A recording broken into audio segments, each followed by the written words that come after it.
that either we have not listened enough or we have not communicated our intentions effectively, yet many have voiced their concerns.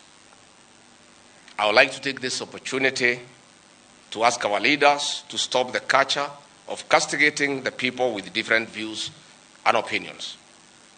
It is time for leaders to tone down and stop the habit of talking down to the people.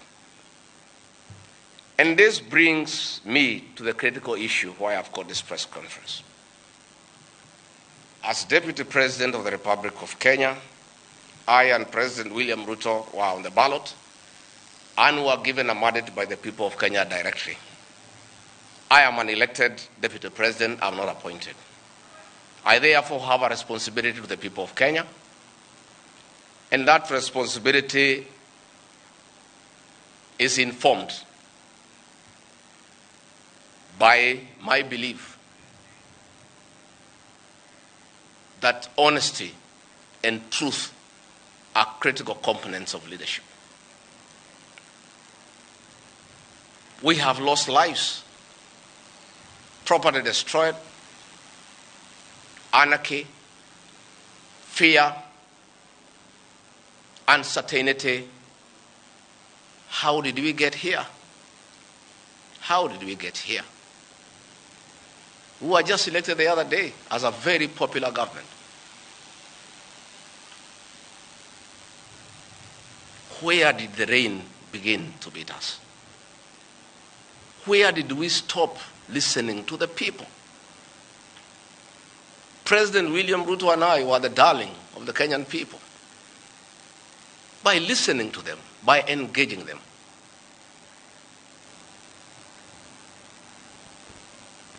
And as a government, we have established institutions to ensure we not only listen to Kenyans, but also genuinely understand their concerns.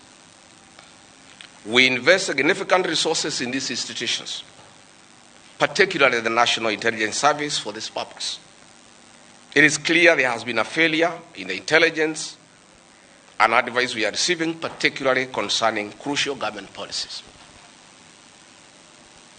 The President of the Republic of Kenya today has admitted that it has come to his attention that the people of Kenya did not want anything to do with the Finance Bill 2024.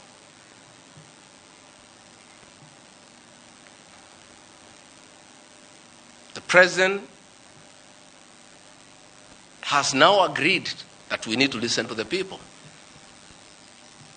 And I sympathize with my boss, President William Ruto, because this information was not available to him. I know President William Ruto. Had he known 2 months ago that the people of Kenya did not want anything to do with the Finance Bill 2024, he would not have asked his parliamentary party to push it through. Yet, we have an organization paid by the public to give him and government such information. And that is where the problem is. We have a dysfunctional National Intelligence Service that has exposed the President, the government, and the people of Kenya. Had the National Intelligence Service briefed the President 2 months ago about how the people of Kenya feel about the Finance Bill 2024, so many Kenyans would not have died. Property would not have been destroyed. Offices would not have been touched. There would have been no mayhem. But they slept on the job. It had to take people to die, property to be destroyed, protests across the country for the President to know the truth of what the people of Kenya feel. Yet, there is an organization paid for by the public to brief the President and the government about the feeling of the Kenyan people. Officers of the National Intelligence Service, officers of the National Police Service have told me in confidence they did not get advance intelligence briefs about the magnitude of the protest in Eldoret, in Kericho, in Nairobi, in Githurai, in Embu, in Nyeri. Since independence, there has been protests around Parliament. Never have protesters invaded and gotten inside Parliament. Senior officers have told me in confidence they did not have an advance intelligence brief about the intensity of the protest so that they prepare in advance. The National Intelligence Service slept on the job. And the problem is simple. The Director General of the National Intelligence Service, Nuruddin Haji, was a junior officer in the National Intelligence Service before he was appointed as DPP. When he was appointed to the office of the Director General, because of inferiority complex, he chased away all the people who were senior to him when he was in the service, therefore crippling the capacity of that service and making it dysfunctional. 3 directors were chased away and reassigned to desk jobs in ministries across government. 13 assistant directors, men and women with proven track record of intelligence collection and analysis, were removed from the National Intelligence Service, leaving a shell under a clueless Director General who has no capacity to run the organization. And that is why the security sector was caught off guard by the intensity, the anger of the Kenyan people, the agitation of the Kenyan people, the resilience of the Kenyan people. Had Nuruddin Haji done his job, we will not be where we are today. He has no capacity. He is out of the country most of the time on business trips. The country is on his own. My boss, President William Ruto, is exposed. That he has to back down and admit that he has hurt the people of Kenya. Yet this matter has been in public domain for the last 2 months. I want to say that Nuruddin Haji must take responsibility for the deaths that occurred. He must take responsibility for the mayhem. He must take responsibility for failing President William Ruto. He must take responsibility for failing the government of the Republic of Kenya. He must take responsibility for failing the Kenyan nation by not doing his job and advising correctly. And he must do the honorable thing, not just take responsibility, but resign from that office and allow the president to pick a competent Director General. I want to request President William Ruto to consider, as a matter of urgency, to recall the 3 directors who are removed from the service and the 13 assistant directors to come and help reconstruct the service and get sanity back to the National Intelligence Service to serve the president, the government, and the people of Kenya. President William Ruto deserves better. He deserves a Director General who knows what he's doing. He deserves a National Intelligence Service that is effective and that can analyze situations and keep him and the government informed on what is going on. It is embarrassing to me as Deputy President that it has taken protests, deaths, mayhem, destruction for the President to know the truth, yet there is an organization charged with that responsibility. I have publicly stated that under this administration, Kenyans are free to criticize the government without fear of reprisal and state agencies. This was a promise made by both the President and I when we were sworn in. I want to call upon overzealous heads of security agencies not to be tempted to use the criminal justice system to manage politics. Let us manage politics the conventional way, through reaching out, consensus, and concurrence. I am informed that members of Parliament who voted no have already been targeted by the National Intelligence Service for harassment for their political stand. This is a promise the President and I gave to the people of Kenya, that never again shall we use the criminal justice system to manage politics. I want to say that the President and I gave a categorical promise to the people of Kenya that the issue of abductions and extrajudicial killings will never happen again. Sadly, this is back. It is unbelievable that the son of the Honorable Attorney General of Kenya, Justin Bidan Muturi, was abducted at night in a commando style by officers of the National Intelligence Service and held incommunicado for 18 hours. Yet, that is the Honorable Attorney General of the Republic of Kenya. What will happen to other Kenyans? I want to ask our law enforcement agencies to dignify the President and I before the people of Kenya and not backtrack on the promises we made to the people of Kenya, that we shall never again use the criminal justice system to manage politics. Yesterday, Nurdin Haji was trying to put up a team together to craft lies and propaganda and attribute the chaos that were in the country to leaders, I included, former President Uhuru Kenyatta and others. Yet it is very clear, and the President has admitted, that these protests were caused by the anger of the people of Kenya and the refusal of Finance Bill 2024. I want to call on the National Intelligence Service not to take us back to the dark old days of the Nyayo era, where you create propaganda and schemes to undermine leaders and those you don't agree with. I want to say in conclusion, this is a time for reflection and action. And we need to take immediate steps, as the President has guided, and I'm very happy, to engage the Generation Z. And I want to call that generation to tell us whom to engage, because they are leaderless,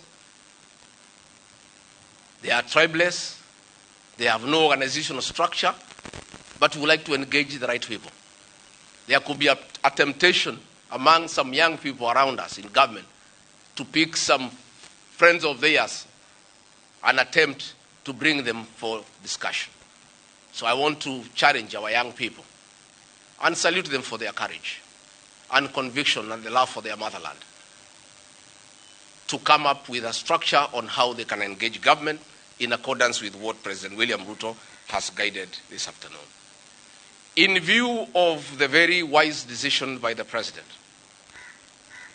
in conformity with the wishes of the Kenyan people, to withdraw Finance Bill 2024 that was in contention, as Deputy President of the Republic of Kenya and a patriotic son of this country, I want to appeal to Generation Z to call off the protests for tomorrow, because their cry has been heard by the President.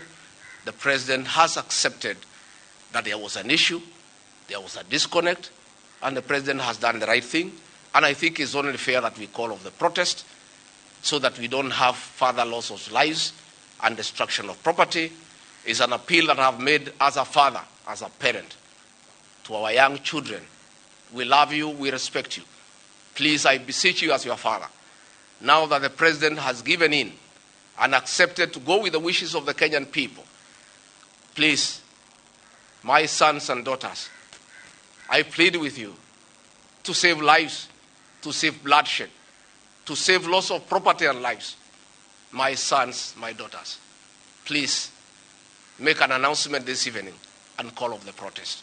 And then we can begin the process of truthful engagement with the Kenyan people. We can begin an honest conversation on how to work on our country. Finally, I want to ask the President and our government to consider a plan on how to help those families that lost their livelihoods as a result of lack of proper advice by the National Intelligence Service. All these things happen because of government failure. It should never happen. Let us see how to compensate to those families, those who are dead. We help those who are in hospital with bills, and we help to bury them. Again, I want to ask Kenyans not to punish members of parliament for the stand that they took. A government is formed by a political party. Once a government has a program in parliament and decides it is good for the people, members of parliament from that party must toe the line. I don't want you to punish our members of parliament. They just did what is right in terms of our political formation. Allow them to be. Allow them to support their government because that's why they were elected as members of the government party. Let us not harass them. Let us not abuse them. Let us not attack their properties. They were just doing what the government wanted. And now that the government has decided to do the right thing, I think we should close that chapter. And if you have a problem with your member of parliament over this matter or any other matter, you will have an opportunity at the right time to punish that member of parliament or affirm he or her by re-electing him or her. And if we do that, it will be good for this country. Finally, I also want to ask the President to consider the issues of the demolitions of houses along Nairobi River. Houses that had approved building plans, built on land with title deed, were demolished, and only a compensation of 10,000 was given, which is unacceptable and unfair. Let us consider any landowner who had a genuine title, who had constructed a house that had been approved by the city authorities for compensation, because it's good to be fair. I really want to thank you and ask the people of Kenya to keep peace and to love one another. Now that this matter of Finance Bill 2024 has been settled, let us all go back to work. Let us be peaceful. Let us not be violent. Let us not talk at each other. Let's try to love one another. We have a beautiful country. We have no other country to run to. Let us not burn our country because of disagreements on issues. And I know as long as we keep on talking to each other, this country is going to places. As Deputy President and Principal Assistant to President William Ruto, again, I want to affirm to the people of Kenya that I will continue helping the President to discharge his duties in the management of the affairs of this country. I'll continue giving him proper and sound advice based on honesty and truth, because I'm the only Kenyan who took the Bible in Kasarani and swore before God and before man to advise President William Ruto. Many people have been very unhappy with me for saying things that are truthful to a point of trying to isolate me because they didn't want me to say the truth. But I'll keep on saying the truth. I'll keep on being truthful and honest, because that is what the people of Kenya expect me to do. Thank you very much and good evening. Asanteni sana. Tumeshukuru sana. Thank you.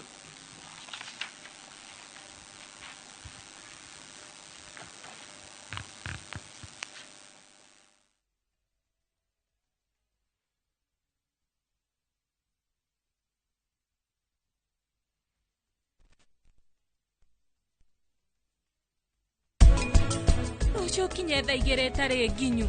Ndirenda magongona mothe mekwo ihinda-inĩ rĩmwe. Mũthenya mwega wa ũhiki. Ona we ndĩrakwendithĩria mwega. Ndĩ njĩra njũkĩte.